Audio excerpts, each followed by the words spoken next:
Bonjour mes chers collègues, Monsieur le Ministre.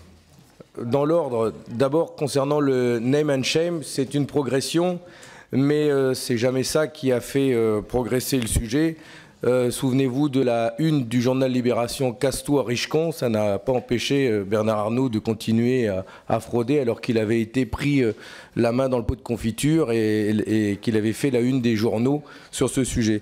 Le deuxième sujet, ça concerne le verrou de Bercy. Encore une fois, je vous ai entendu rappeler il y a quelques minutes que avec le plaidé coupable d'un côté et la faible portée des peines, des dossiers qui ont été portés au pénal, vous ne verriez pas forcément l'utilité que les gros dossiers soient transmis à la justice et qu'il y aurait plus d'efficacité à laisser Bercy traiter ces dossiers.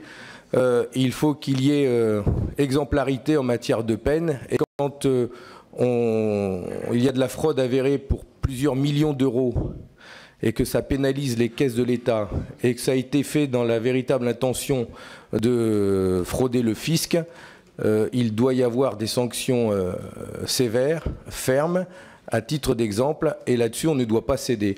On ne transige pas avec un braqueur d'une banque. On ne boit pas un café avec lui autour d'une table pour négocier sa peine ou comment il va rembourser l'argent volé. Il va en prison. Ça doit être la même chose pour ceux qui fraudent le fisc à coût de plusieurs millions d'euros. Enfin, concernant la liste des paradis fiscaux, vous proposez dans votre texte de loi de traduire la liste de l'Union européenne. Alors là, c'est un coup d'épée dans l'eau. Cette liste de l'Union européenne, elle est bidon.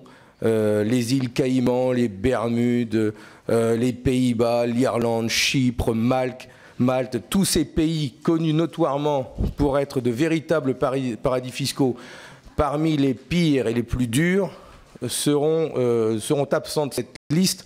Alors à quoi servira tout l'arsenal que vous mettez en place si ces paradis fiscaux notoirement connus ne sont pas présents dans cette liste ?